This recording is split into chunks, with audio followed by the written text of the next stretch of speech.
तो ध्यान दो सभी लोग, आप लोग, ठीक है। हम लोग पढ़ने वाले हैं लघुत्तम समापवर्त्य, ठीक है, वर्तक नहीं वर्त्य, लघुत्तम समापवर्त्य, ठीक है। एलसीएम भी इसको बोलते हैं शॉर्ट फॉर्म में, क्या बोलते हैं? LCM, list common multiple. List में क्या होता है बेटा? सबसे छोटा। और कॉमन में क्या होता है? जो दोनों में हो। और मल्टीपल में गुणज, ठीक है।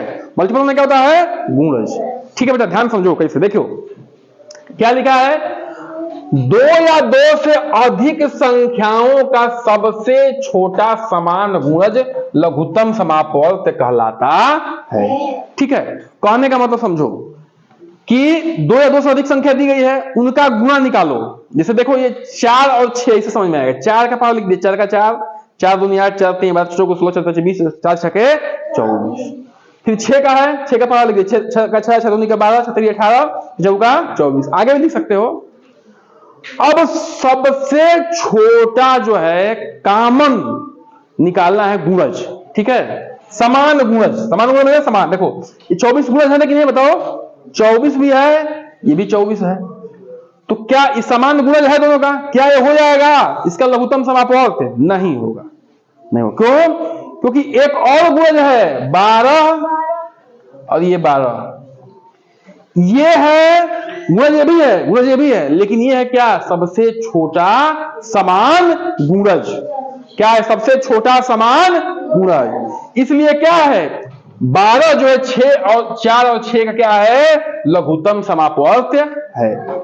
इसको ये भी कह सकते हैं बेटा, लघुत्तम समापवर्त्य को अगर भाग विधि में कहें तो ये भी कह सकते हैं कि वह छोटी से छोटी संख्या जो दी हुई संख्याओं से विभाजित हो जाए। विभाजित होने का मतलब क्या है? शेषफल 0 आए। वह छोटी से छोटी संख्या जो दी हुई संख्याओं से, वह छोटी से छोटी संख्या जो दी हुई संख्याओं से पूरी की पूरी विभाजित हो जाए। जैसे देखो ये 4 तिहाई 12, 3 बार में कट जाएगा, 6 दूनी का 12, 2 बार में कट जाएगा, कटेगा वो भी, लेकिन ये छोटी से छोटी संख्या नहीं है। छोटी से छोटी संख्या कौन सा है? ये है। बात समझ लो, क्यों समझ रहे हो? कटने को 24 भी 4 से कट जाएगा, 24 6 से भी कट जाएगा, लेकिन हमें क्या चाहिए? छोटी से छोटी संख्या चाहिए, ठीक है, या सबसे छोटा समान गुणज चाहिए।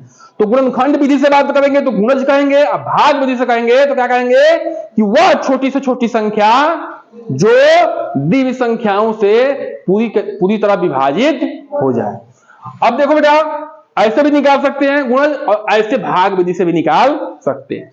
कैसे निकालेंगे? जो बच्चे कर लेते हैं वो अच्छी बात है, नहीं कर पाते वो देखेंगे, ठीक है। इसमें क्या देखेंगे बेटा? कि अभाज्य संख्या से भाग देंगे, ठीक है बेटा। अभाज्य संख्या क्या है? जो 1 से कटे और अपने आप से कटे, ठीक है। तो 1 से कटे तो 2 है, 2 से देते हैं 1। देखो 1 से देने का मतलब कोई है नहीं, क्योंकि 1 जो है वही संख्या जाएगी, तो 2 से ट्राई करेंगे, ठीक है। 2 से कटाओ, 2 छके 12 और 2 नवा 18। अब एक और नियम जान लो बेटा, बेटा कोई बात नहीं करे, यहां ध्यान दो बेटा, बातें नहीं प्लीज, ठीक है। एक और नियम जान लो कि 2 से अगर कोई कट रहा है तो उसको 2 से कटाएंगे, ठीक है। जो नहीं कटेगा वैसे उसका वैसे उतार देंगे। बेटा पायल देख लो, ये लिखना जरूरी नहीं, ये करना जरूरी है, समझना जरूरी है, ठीक है। ये गणित है, ठीक है। तो 2 से भाग दिया, 2 तिहाई 6, 9 आ गया। अब देखो 2 से कोई कटेगा? नहीं कटेगा। 3 से ट्राई करते हैं, 3 से कट जाएंगे सब।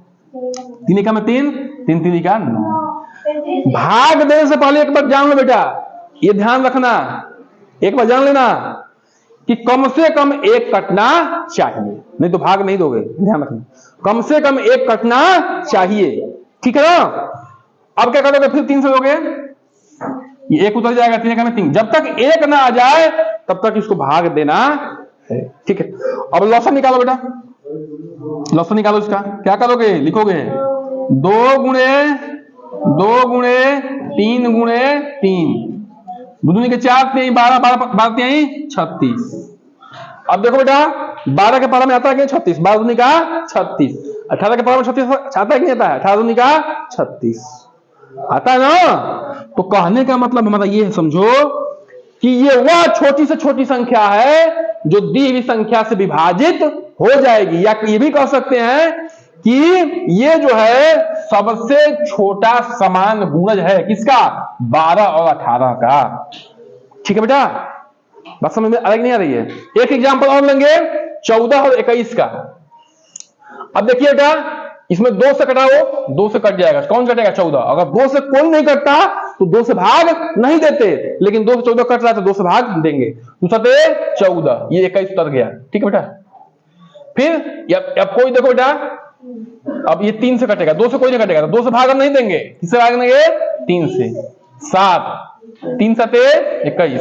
अब 7 से कटाओ, 7 से कट जाएंगे, 1 1। ठीक है बेटा, अब इसका लॉस निकालेंगे। ठीक है, 2 गुणे 3 गुणे 7, बोलो 2 3 6 42।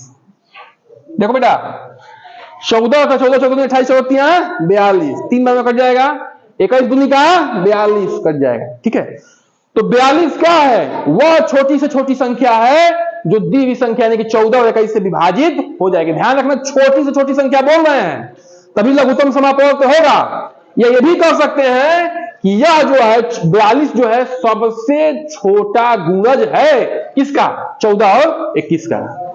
ठीक है बेटा, तो ये ध्यान रखना, छोटा ध्यान रखना, छोटी संख्या, चाहे वो गुणज में चाहे वो विभाजित करने में। ठीक है, तभी जो है लघुत्तम समापवर्त जो है आपका सक्सेस होगा। तो इसको नोट डाउन कर लीजिए बढ़िया से, और फिर हम सवाल देंगे आप लोगों को करना है।